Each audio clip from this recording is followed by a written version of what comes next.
Muy buenas, amables televidentes. El conversatorio de la Fundación Institucionalidad y Justicia del día de hoy cuento con la gratísima presencia de el director general de Impuestos Internos, Magín Díaz.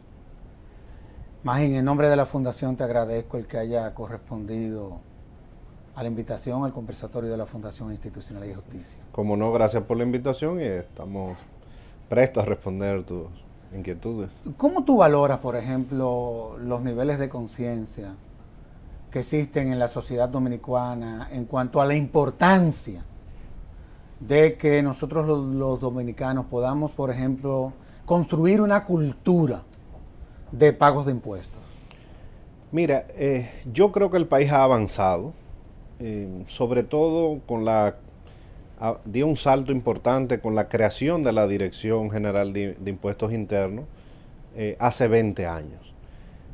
Ese fue un paso importante de avance. Antes era una institución débil, de hecho eran varias instituciones dispersas, y se creó una institución fuerte, con un personal profesional, y se fue creando en esos años una cultura de pago, sobre todo en las grandes empresas. Y eso poco a poco, con altas y bajas, ha ido permeando. Obviamente todavía falta, hay una cultura, yo diría, importante de evasión, de resistencia a pagar los impuestos, pero sin duda en estos 20 años de la dirección se ha avanzado. Generalmente, por ejemplo, cuando uno llega a una institución, tú eres un técnico. O sea, la gente, quienes te conocemos, no te colocamos, por ejemplo, es el político, no, sino que tú siempre has sido un técnico con una visión muy objetiva. Y me atrevo a hacerte la pregunta, pero desde el punto de vista técnico. Generalmente cuando uno llega a una institución, se encuentra con algunos problemas. Hay una realidad, las recaudaciones cayeron. Digo, respetando a tus antecesores, ese no es el caso. Pero cayeron antes de tú llegar ahí. Hemos visto cómo se han venido recuperando las recaudaciones de una manera considerable. Esa es la realidad. ¿Qué fue lo que pasó y qué tú has tenido que diseñar como para que el sistema funcione? Bueno, mira, cuando uno llega a una institución de cualquier tamaño, pero en este caso es una institución grande, casi 3.000 empleados, oficinas en todo el país, y es el soporte, es la institución soporte de las finanzas públicas. La DGI recauda casi el 75% de los ingresos del gobierno. Entonces uno, evidentemente, lo primero que hay que hacer es dónde está la institución, un diagnóstico profundo que te sirva no para criticar lo que está mal, sino cuál es el plan que vamos a seguir. Claro, claro. Las recaudaciones en los años anteriores no caían. Lo que uno sí ha observado desde hace años es que la presión tributaria está estancada en el país. A veces se hacen reformas, o se hacían cada 2, 3 o 4 años, y la presión tributaria gira entre 13 y 14%. Y eso uno se lo encuentra problemático, es un problema para las finanzas públicas. Y las recaudaciones aproximadamente crecían, la mayor parte de los años, al ritmo del crecimiento de la economía. Pero a pesar de las altas tasas que tenemos, pues la presión tributaria un poco estancada, diríamos. Lo que uno observa y lo que dicen los datos realmente es que la evasión empezó a aumentar nuevamente en el país a raíz de la crisis internacional del 2008-2009. Los datos lo que indican son clarísimos los datos en el caso de la evasión del ITEVI. Cuando se crea la DGI, en esos años baja la evasión fuertemente hasta el año 2002, viene la crisis macroeconómica, sube la evasión con las crisis, vuelve y baja entre 2005 y 2008, y a partir de 2008-2009, con la crisis, volvió a subir y se ha quedado estancada en los últimos años. Eso es lo que dicen los datos hasta el año 2015. Entonces, ante este panorama, pues hay que tomamos numerosas medidas administrativas que han permitido que la recaudación en los últimos 12 meses esté creciendo por encima del doble de lo que crece la actividad económica. Oye, qué bien. Y eso significa que había un dinero sobre la mesa, había contribuyentes que no estaban pagando lo que tenían que pagar, y que el combate a la evasión va en una buena dirección. En el caso, por ejemplo, del ITEVI, porque la verdad es que uno no consigue, primero porque eso es un dolo, como establecimientos cobran el ITEVI y no se lo reportan a la dirección. ¿Qué está haciendo la dirección en ese sentido? Porque la verdad es que ya los niveles de sanciones para quienes hagan o cometan ese tipo de delito, digámoslo así. Sí, de hecho el uno quedarse con impuestos retenidos es considerado en el código defraudación, claro, que es un nivel mayor. Claro. Pero con el ITEVI hay de todo, hay ese tipo de fraude, pero también hay fraude con empresas de carpeta, usan números de comprobantes falsos, o sea, hay muchas cosas que se pueden hacer.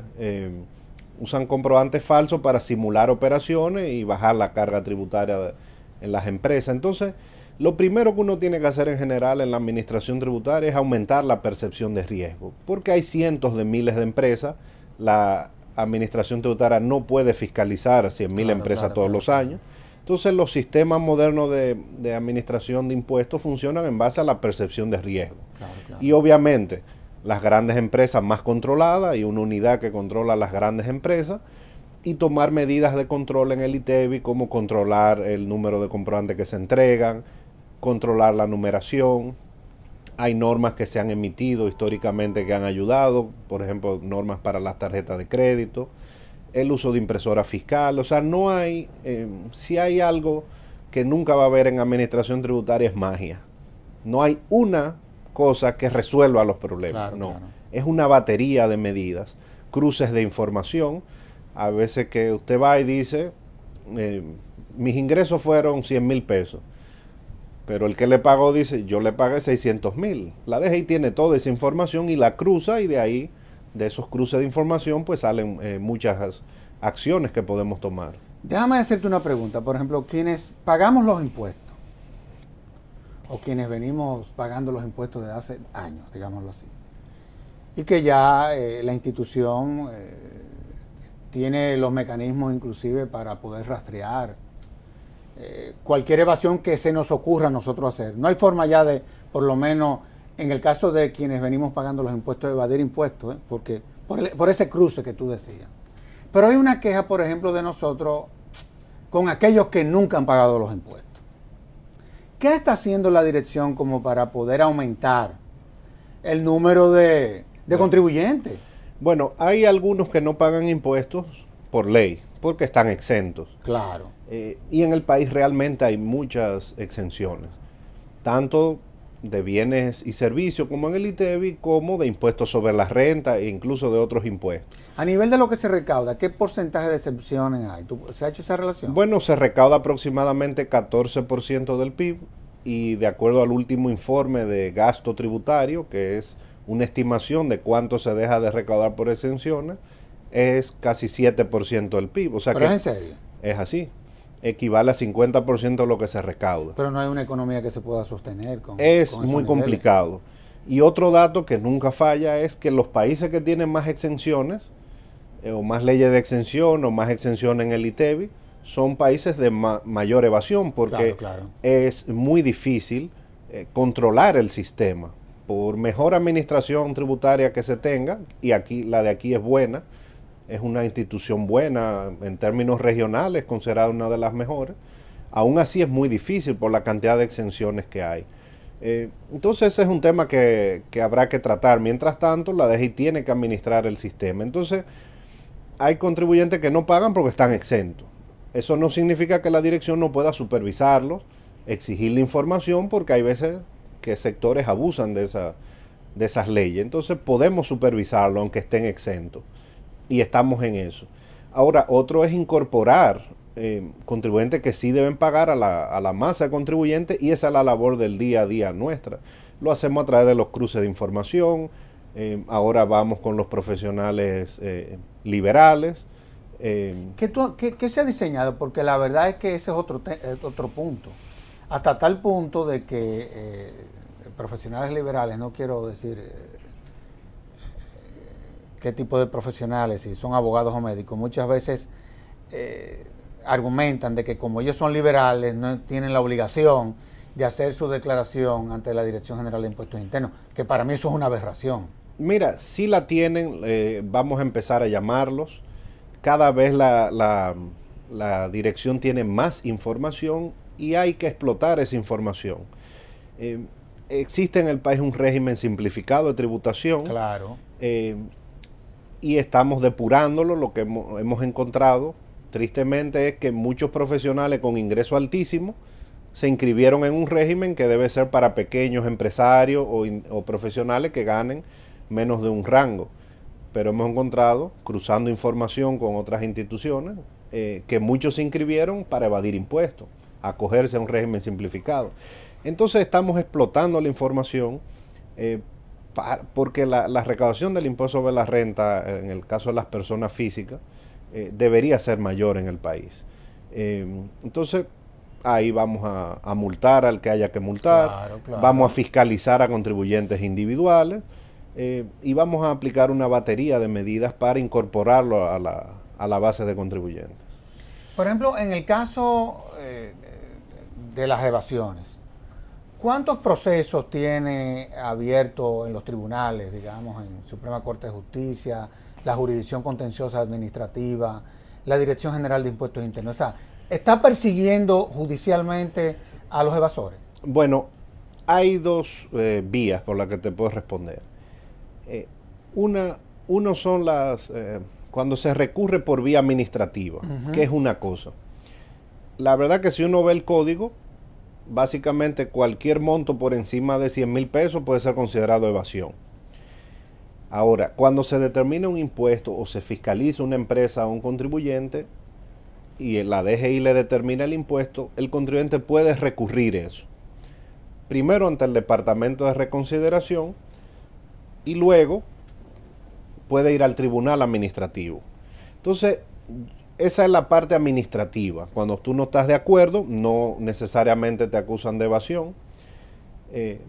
Hay una discrepancia, tú puedes recurrir. Y ahí sí encontramos miles de expedientes, tanto en el Departamento de Reconsideración de la DGI como en los tribunales. Una cola de varios años de expedientes, miles, tanto en la DGI como en los tribunales. Esos son casos que yo le llamo que han recurrido a la vía administrativa.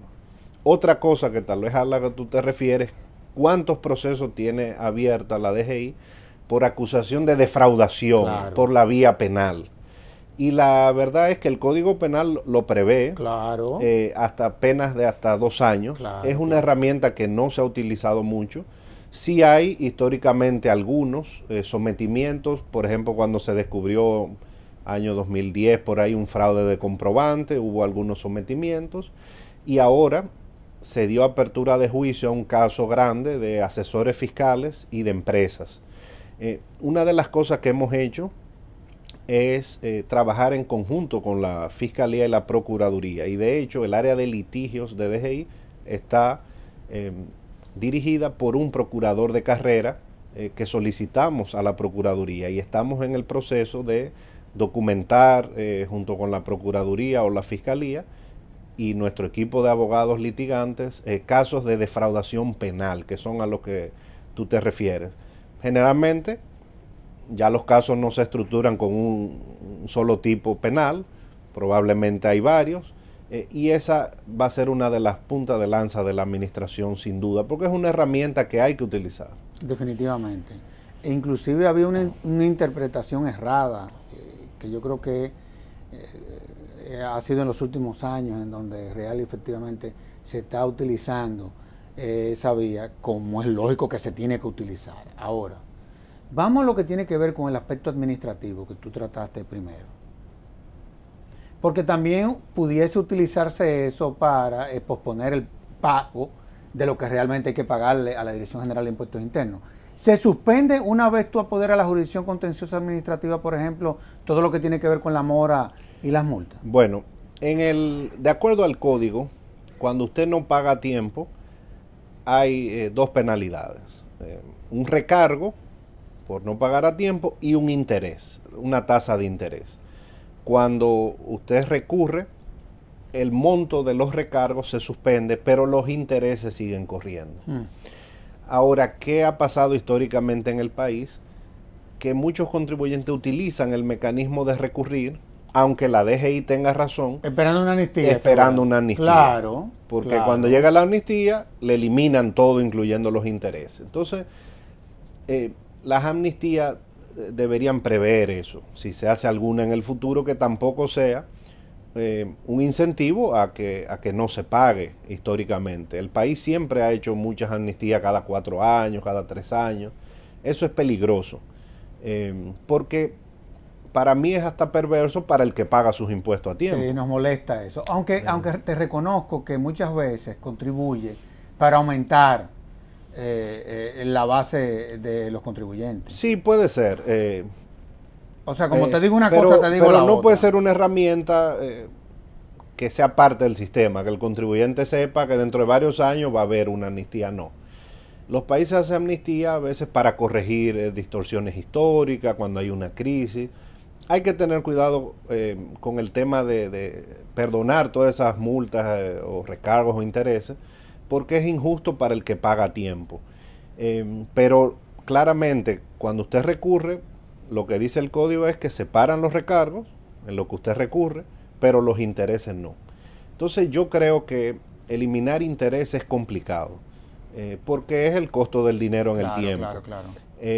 El código prevé algunos casos en que los recargos se disminuyen cuando se hace un pago único, etcétera, 40%, 30% en algunos casos.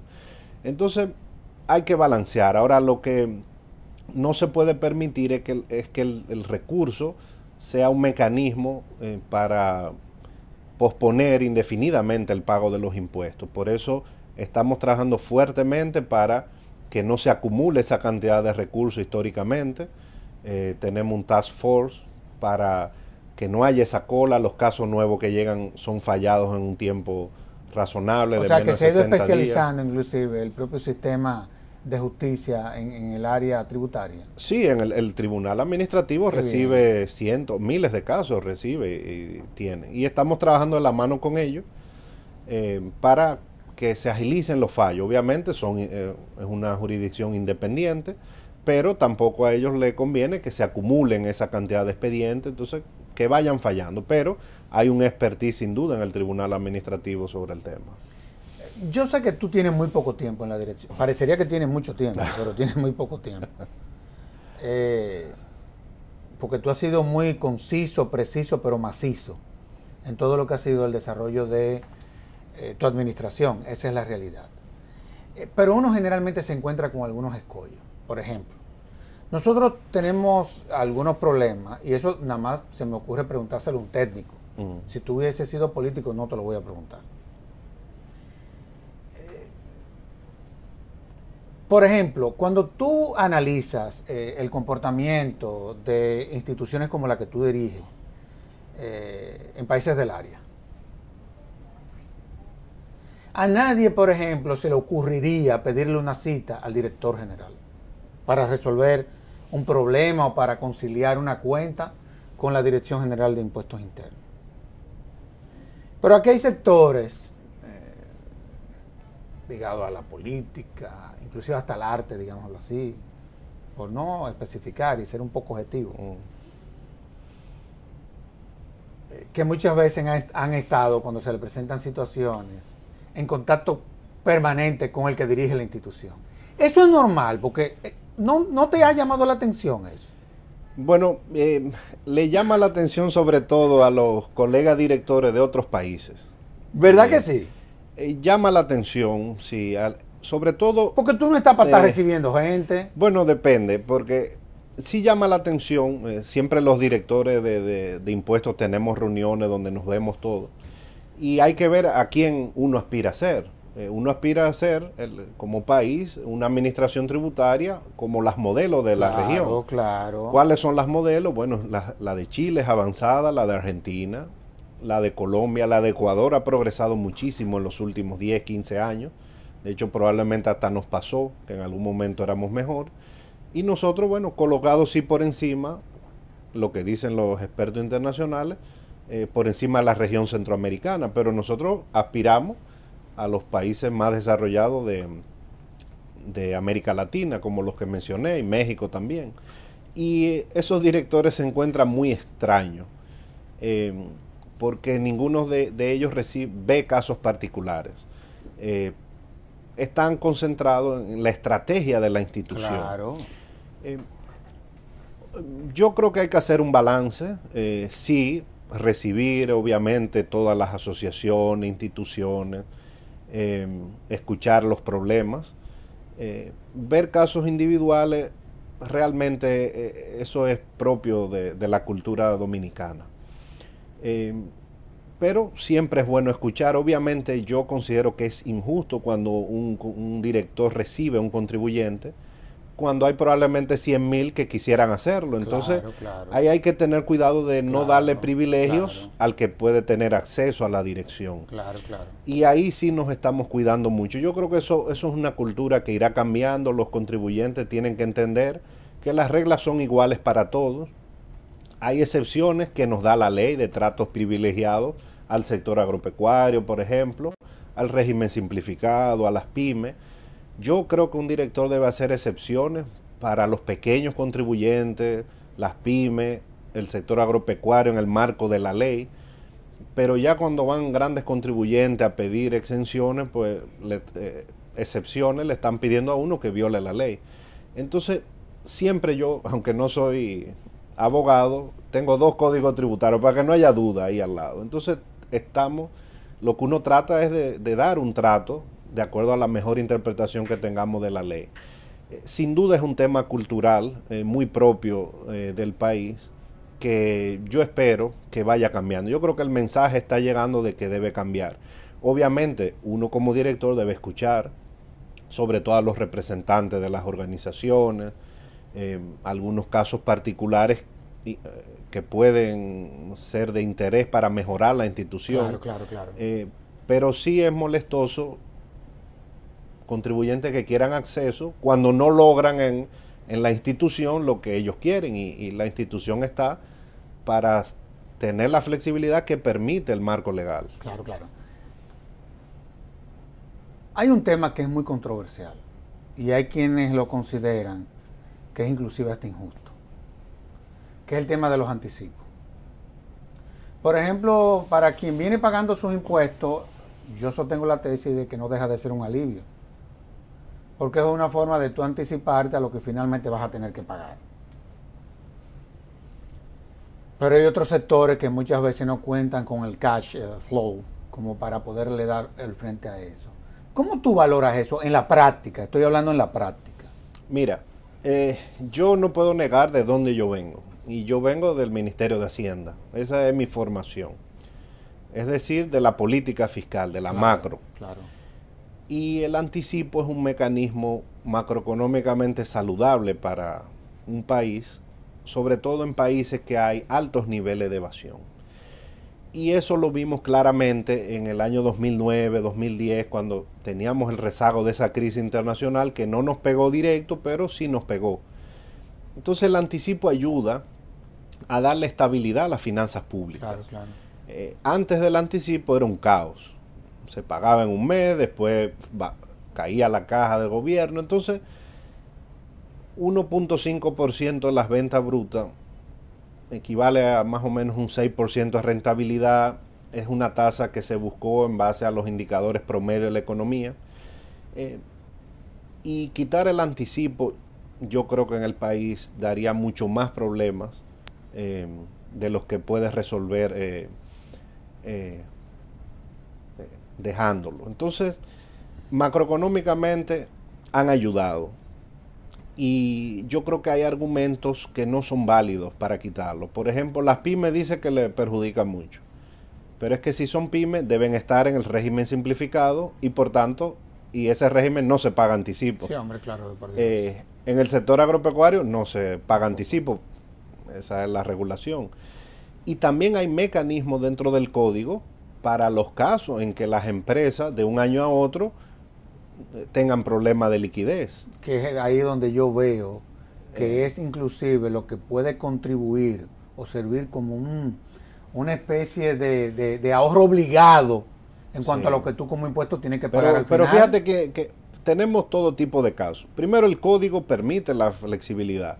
Si usted va como empresa y demuestra, mira, no puedo pagar este monto de anticipo porque mis ingresos cayeron, o el año pasado tuve un ingreso muy alto extraordinario Claro, y el claro. anticipo me salió alto, la dirección por ley Evalúa, no claro. tiene que caso a caso evaluar.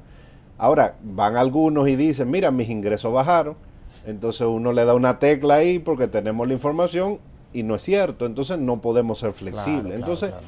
realmente los contribuyentes que tienen problemas, si se acercan a la dirección, eh, la, la dirección tiene herramientas para dar flexibilidad.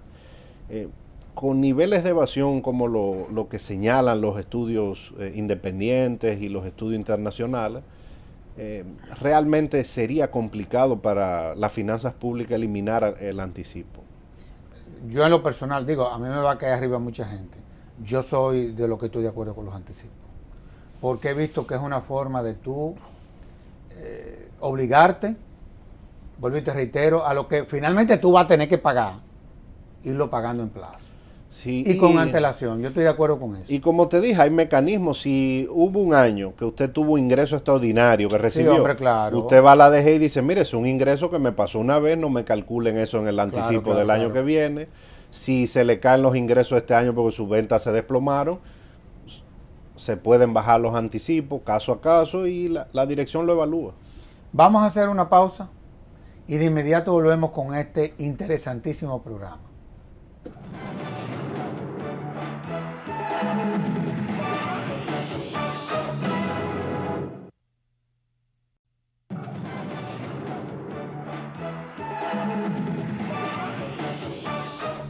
Magín, con relación, por ejemplo, a las empresas que reportan pérdidas,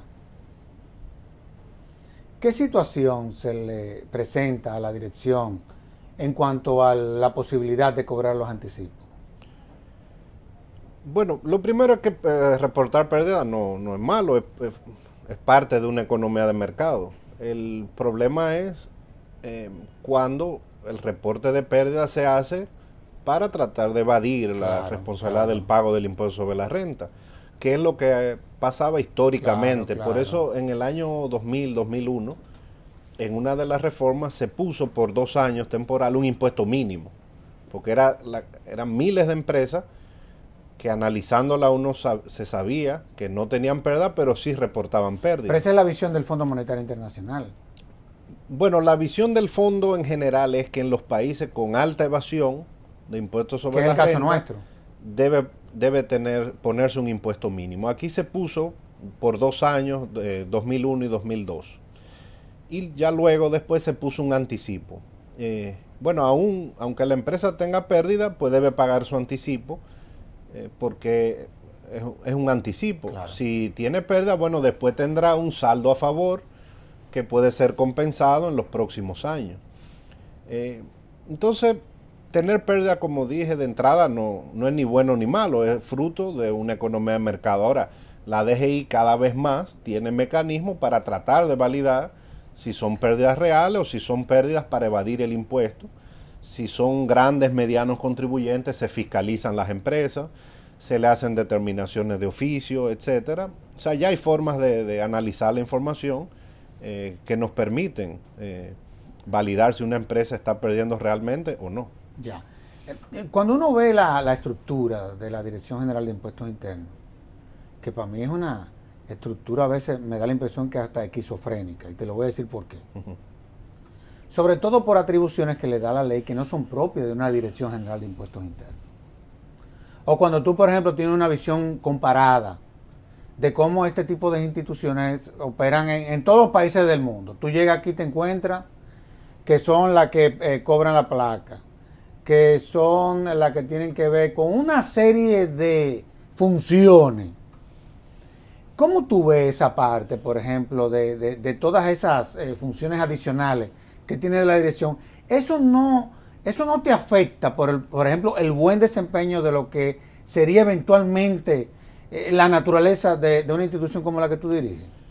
Bueno, de forma comparada, las administraciones tributarias modernas se ocupan del impuesto sobre la renta, del ITEVI y de los selectivos. Y se acabó. Y se acabó, 2 o 3 impuestos pequeños. Acá hay otras funciones que le da la ley que son extrañas, como por ejemplo la DGI es la responsable del tema de las matrículas de los vehículos. Nombre de por Dios. Entonces, por ejemplo, cuando hay un tema de seguridad vial, yo tengo que ir a las reuniones como director de impuestos, eso es muy atípico. Claramente hay un presupuesto que dedicar a eso grande. Un personal. Hay un personal de cientos de empleados. Tratamos de no solo hacerlo lo mejor posible, sino mejorar, porque eso conlleva una logística. Por ejemplo, la gran carga de personas que hay en nuestras oficinas, la mayoría es por el tema de la matrícula de los vehículos. Entonces, bueno, la ley nos da esa función. Ahora vamos a hacer centros regionales, o aquí en Santo Domingo también, oficinas solo para atender el tema de vehículos, de la matrícula, etcétera. Y no es solo esa función. Por ejemplo, el impuesto a la propiedad, las transferencias inmobiliarias generalmente son impuestos municipales, no se manejan en una administración tributaria moderna, pero en la DGI hasta pagamos un bono, somos los responsables del pago de bono de la vivienda de bajo costo.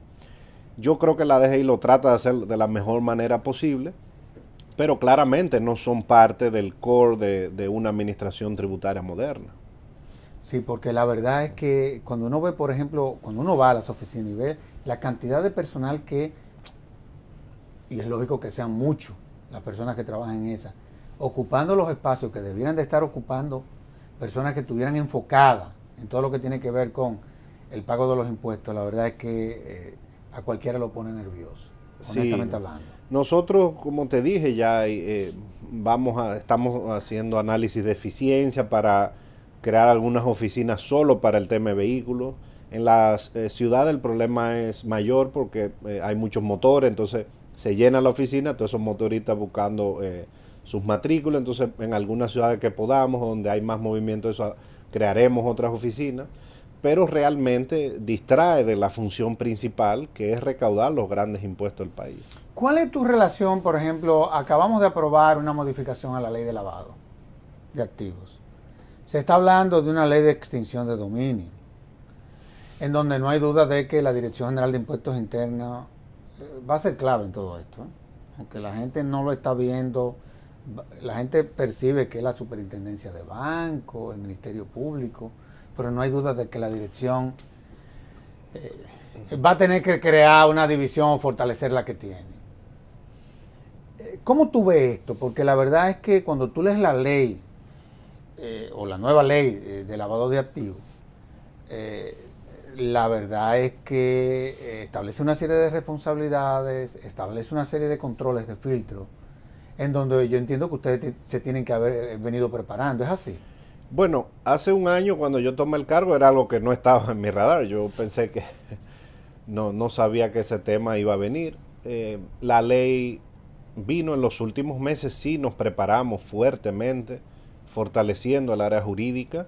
Ya creamos un área con especialistas en el tema de lavado. Claro. Y en los últimos 3 meses, sobre todo, ya iniciamos, porque nosotros somos responsables de algunos sujetos obligados a la ley. Se han dado capacitaciones a cientos. En lo cual estamos los abogados y los notarios. Correcto, están las inmobiliarias, claro, los dealers de vehículos, los joyeros. O sea, el tema de las bancas de apuestas. Ese le toca a la Dirección de Casinos del Ministerio de Hacienda. ¿Es así? Okay. Sí. Pero sin duda, es una responsabilidad enorme. Nos estamos preparando de la mejor manera posible, como yo dije, fortaleciendo primero el área jurídica de la DGI, el área especializada de lavado que ya creamos, dándole capacitación. Ahora estaban fuera del país todos, y ya estamos capacitando a los sujetos obligados. Estamos en proceso de la elaboración de la parte de los reglamentos que nos toca, que es el régimen sancionatorio, lo que nos toca a nosotros. Y es una ley que le da más funciones y tal vez más poderosa a la administración tributaria. Obviamente nuestra función es recaudar impuestos. Ahora se pone la evasión como un delito precedente. Claro, es una gran responsabilidad, y yo creo que nos estamos preparando de la mejor manera posible. Ahora, cuando uno habla, por ejemplo, de crimen organizado, digámoslo así, la Dirección General de Impuestos Internos es una institución clave. Por ejemplo,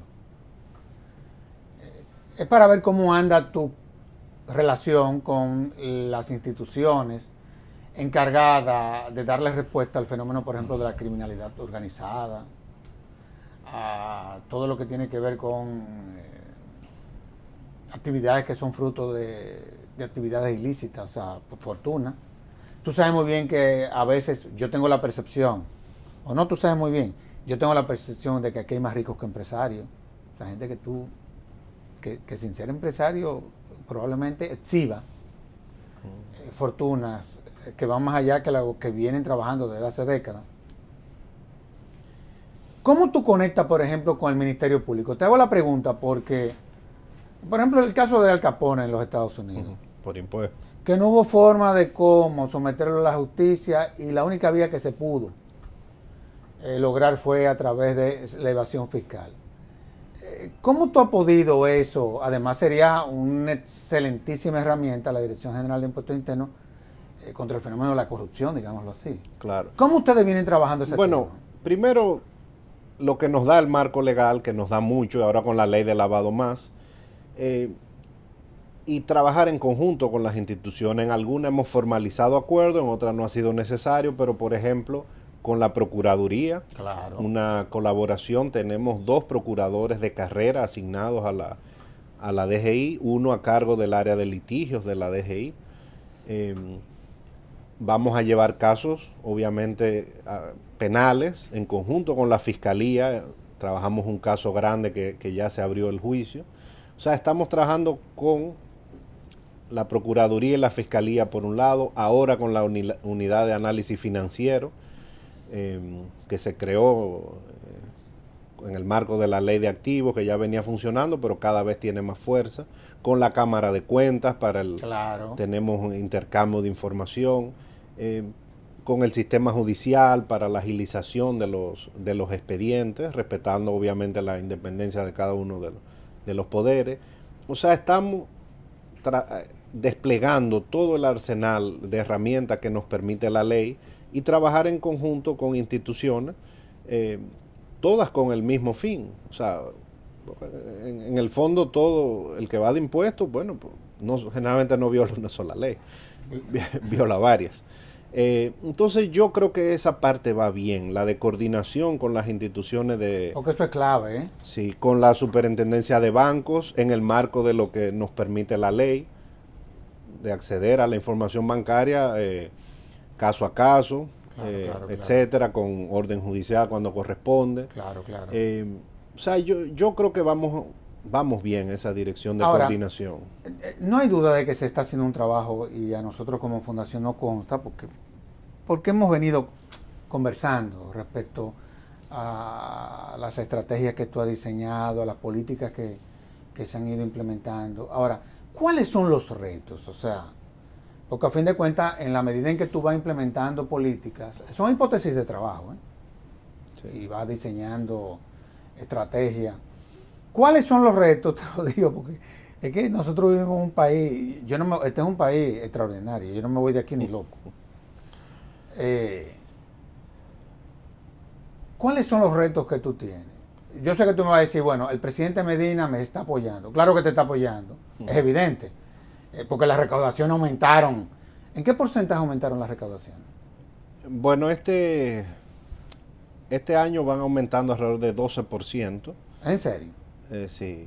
Y ahora impuestos... Pero eso es mucho. Eso ahora mismo es más que el doble del crecimiento de la actividad económica. Ahora uno ve bien la lucha contra la evasión en algunos rubros específicos. Por ejemplo, en el caso de los alcoholes está creciendo más de 15%. Y el consumo de alcohol no ha subido más 15%. Es porque ahí había un dinero que estaba sobre la mesa. En el caso de los cigarrillos, ese caso llama la atención porque está creciendo alrededor de 7%, pero en los 4 años anteriores era negativo, o sea, caía. Y la gente no está fumando más. En el caso de los combustibles, las recaudaciones están subiendo 20%. Imposible. Y el consumo no está subiendo 20%. Y en el caso del impuesto sobre la renta está creciendo 25%, creo. En el caso del impuesto sobre la renta. A las empresas. Pero esa es una buena noticia. Entonces, y en promedio alrededor de 12%. Entonces, sí, yo creo que hay un crecimiento importante de las recaudaciones. ¿Cuáles son los principales retos? El principal reto de la DGI es administrar un sistema complicado. Muchas leyes de incentivo, muchas leyes dispersas, muchas exenciones. Y a veces difícil, por mejor administración, mejor tecnología que tenga, mejores empleados, es complicado administrar un sistema ya con tanta dispersión de leyes, con tantos sectores exentos, y a veces la línea divisoria, hay empresarios que tienen una empresa en un régimen, otra en otra, entonces muchos regímenes distintos. Eso es muy complicado. Yo diría que es el principal reto que enfrenta la administración. Otro reto importante es el reto cultural. Claro. De que aquí hay una parte de la población que cree que por ser de una carrera o de otra o tener acceso, pues cree que debe tener privilegios impositivos. Y eso no puede ser. Entonces yo siempre he dicho en los últimos meses, mira, para mí no hay ni empresario ni político, no, hay contribuyentes. Claro, claro. Claro, hay contribuyentes pequeños, hay medianos, hay grandes, esa es la división, pero si usted es un político, usted por eso no le da una carta de no pagar impuestos. Si usted es un médico, por ejemplo, lo que sea, por mencionar algunos ejemplos. Yo creo que hay un reto. Ese para mí sería otro de los grandes retos. Ahora, cuando uno implementa políticas, y vuelvo a las políticas, porque yo creo mucho en eso, o diseña estrategia para ser más eficiente, o tú tratas de implementar la norma, porque muchas veces el problema es que creemos que las reformas se limitan al contenido de una norma, y esa es una dimensión de la reforma. Tú te das cuenta qué funciona y qué no funciona. Yo creo que eso tú lo tienes claro. Ahora, ¿qué te haría falta a ti para ser más eficiente? ¿Qué te haría falta? Yo entiendo que el principal reto que te mencioné, o sea, la DGI puede mejorar, está mejorando, es una buena institución que se creó, claro hay que reconocerlo. Claro que sí. Los técnicos son muy buenos. Tiene buenos técnicos, buen personal, hay un sistema de incentivos bueno, hay un personal de carrera, pero ya el sistema legal, tributario, es complicado de administrar. Aquí tenemos zona franca, tenemos empresas que no pagan porque son del turismo. La ley de turismo inició en zonas deprimidas, ya casi está en el país entero. Entonces a veces tú tienes en una calle un restaurante que no paga impuestos sobre la renta y otro que sí paga. Es difícil controlar el sistema. Es difícil controlar un ITEVI que casi el 50% de los bienes y servicios sigue exento. Claro. Entonces, es un sistema complicado de administrar. Obviamente, lo que avanzó en los años 90 y 2000, la administración en materia de tecnología, cruce de información, fue importante. Pero es un reto. Sí, funciona. O sea, te lo digo por mi experiencia personal. A veces, por cualquier razón, cualquier cosa que se le quedó a uno en la declaración, me pasó en el 2008 y en el 2011, aparece el próximo año. Sí, sale. O sea, es mejor uno ya y esos formularios ahora se están mejorando más para simplificarlo, para cruzar la información. O sea, la institución es buena, siempre puede mejorar, pero realmente es complicado el sistema. Ahora, todos estamos expuestos a eventualidades. A que alguien se porte mal. Eso pasa en las instituciones. Somos seres humanos y hay unos que son más débiles que otros. ¿Has diseñado, por ejemplo, la dirección mecanismo como para poder detectar quienes dentro de la institución tratan ya de defraudar a la dirección general?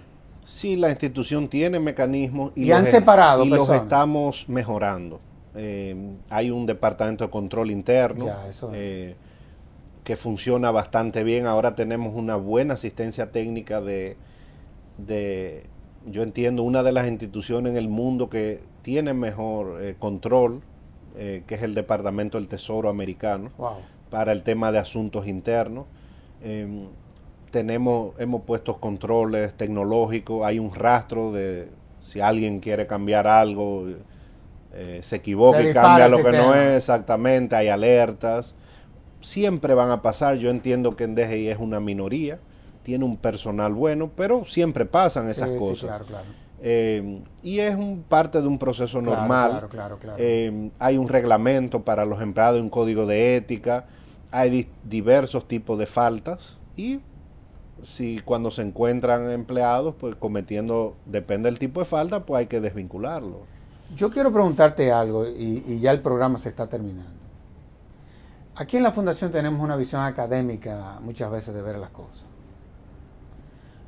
Por lo que tú planteabas, el componente cultural, que muchas veces te da de frente y te frena un poco los procesos de reformas o las políticas que tú quieres implementar.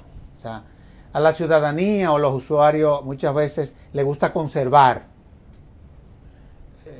los modelos que ellos mismos diseñan. Y muchas veces vienen ustedes y le cambian el esquema, porque es lo que la ley establece. ¿Han diseñado ustedes programas de capacitación? ¿O han hecho ustedes, por ejemplo, alianza con universidades? Un tanto como para crearle conciencia a la gente de la importancia que ustedes tienen. Bueno, una de las cosas que yo encontré en DGI, y eso es histórico, y ahora la estamos todavía poniéndole más recursos y más apoyo, es el área de educación tributaria. Hay un departamento en DGI solo para eso. Y se está trabajando en todos los niveles. Se está trabajando con las escuelas, que son los precontribuyentes, con el Ministerio de Educación. Hay un trabajo lindísimo sobre ese tema en las escuelas. Se está trabajando, tenemos acuerdo con varias universidades y estamos recorriendo el país con diversos gremios profesionales, con la Junta Agroempresarial, con las pymes, con el Colegio de Abogados. O sea, es un trabajo de día a día. Este año, a la fecha, al cierre del semestre, se habían dado más capacitaciones que el año pasado completo. Qué bien. O sea que tenemos casi 100 personas en ese departamento dedicadas solo al tema de educación tributaria desde el nivel escolar, universitario, gremios profesionales, empresas de todo tipo. Hemos hecho capacitaciones en la IRD, o sea, empresas grandes también. O sea, eso es algo que funciona bien y cualquier solicitud siempre tratamos de atenderla. Ojalá y que podamos hacer una alianza, la dirección y la fundación. Como nosotros tenemos acuerdos de cooperación con todas las universidades, incluyendo con universidades extranjeras, NYU, Harvard, la Bursero en Alemania, Complutense, ver de qué forma podemos diseñar algunos productos que puedan contribuir a generar esos niveles de conciencia un tanto como para que desde la ciudadanía se entienda lo importante que ustedes son. Claro que sí, eso es parte fundamental de la visión de la administración. Más en nombre de la Fundación, la verdad que te agradezco. Has dado una verdadera cátedra de lo que debe de ser una institución como la que tú diriges. Y créeme que uno no puede tener una visión homogénea de quienes componen un Estado. Y la verdad es que tú eres uno de los mejores ejemplos de la administración. Así que en nombre de la Fundación te agradezco que hayas correspondido a una invitación. A ti no te gusta mucho estar en el medio, pero tú no sabes el aporte que tú le estás haciendo, no solamente a la sociedad, sino también a la nación, haciendo programas de este tipo que lo que procuran es generar esa conciencia que muchas veces hace falta. Así que muchísimas gracias. No, gracias a ustedes por la invitación. Y a ustedes, amables televidentes, les decimos hasta la próxima, en donde estaremos en un nuevo conversatorio de la Fundación Institucionalidad y Justicia. Hasta entonces.